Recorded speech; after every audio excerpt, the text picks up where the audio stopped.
నేను రైస్ మానేశాను, అయినా వెయిట్ లాస్ అవ్వట్లేదు. డైటీషియన్ గారు, డైట్లో రైస్ యాడ్ చేయకండి, వెయిట్ గెయిన్ అయిపోతాను. నాకు రైస్ అస్సలు పడదు, కొంచెం తిన్నా వెయిట్ గెయిన్ అయిపోతాను.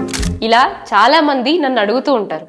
అసలు రైస్ తీసుకోవడం వల్ల వెయిట్ లాస్ అవుతామా, వెయిట్ గెయిన్ అవుతామా అనేది ఈ వీడియోలో తెలుసుకుందాం. Hello everyone, this is dietitian Kiranmayi. మీరు మీ ట్రాన్స్ఫర్మేషన్ జర్నీని స్టార్ట్ చేద్దాం అనుకుంటున్నారా? This is the right time. మేము ప్రొవైడ్ చేసే ప్రోగ్రాంలో మా డైటీషియన్స్ మీ ప్రిఫరెన్సెస్ ని బట్టి కస్టమైజ్ డైట్ ప్లాన్ చేస్తారు. అలాగే 1-on-1 virtual training, group live yoga sessions and pre recorded videos కూడా మేము ప్రొవైడ్ చేస్తాము. సో ఎలాంటి సప్లిమెంట్స్ లేకుండా మీ ఇంట్లోనే ఈజీగా హోమ్ మేడ్ ఫుడ్తో మీ ఫిట్నెస్ గోల్స్ని రీచ్ అవ్వచ్చు. So to join the program, డిస్క్రిప్షన్లో ఉన్న లింక్ని క్లిక్ చేసి ఫామ్ ఫిల్ చేయండి, మేము మీకు కాంటాక్ట్ అవుతాం.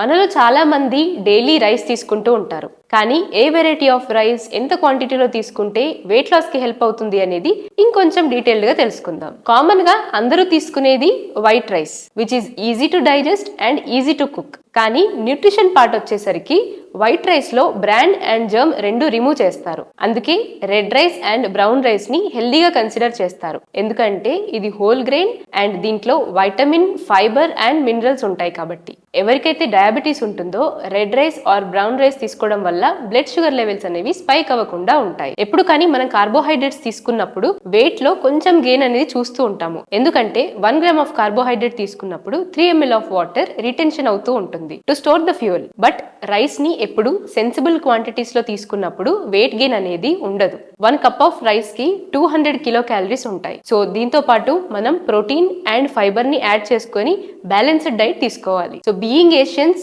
రైస్ మన స్టేపుల్ ఫుడ్. సో ఎప్పుడు కానీ రైస్ ని మోడరేషన్ లో అండ్ రైట్ న్యూట్రియంట్స్ తో తీసుకుంటే అసలు వెయిట్ గెయిన్ అనేది చూడము. అలా కాకుండా లార్జ్ క్వాంటిటీస్ లో న్యూట్రియంట్స్ లేకుండా, ఫైబర్ లేకుండా తీసుకుంటే మాత్రం తప్పకుండా ఫాస్ట్ వెయిట్ గెయిన్ అనేది చూస్తాము. సో ఇక్కడ మీరు గుర్తుపెట్టుకోవాల్సింది ఏంటి అంటే, ఎప్పుడు కానీ it all depends on serving size. Serving size మనం మోడరేషన్ లో తీసుకుంటే వెయిట్ గెయిన్ అనేది ఉండదు. సో మనం ముందుగా డిస్కస్ చేసినట్లు మీ బాడీకి ఎంత క్వాంటిటీ ఆఫ్ రైస్ సూట్ అవుతుందో ఒక ప్రాపర్ గైడెన్స్ తో తీసుకుంటే ఇట్ వుడ్ బి బెటర్. అంతేకాని మీ డైట్ నుండి రైస్ ని రిమూవ్ చేయడం ఇస్ నాట్ కరెక్ట్. సో మీరు కూడా మీ వెయిట్ లాస్ జర్నీలో రైస్ ఇంక్లూడ్ చేస్తూ ఒక బ్యాలెన్స్డ్ డైట్ ని ప్లాన్ చేద్దాం అనుకుంటున్నారా? We are here to guide you. Description లో ఉన్న లింక్ ని క్లిక్ చేసి ఫామ్ ఫిల్ చేయండి, మేమే మీకు కాంటాక్ట్ అవుతాం.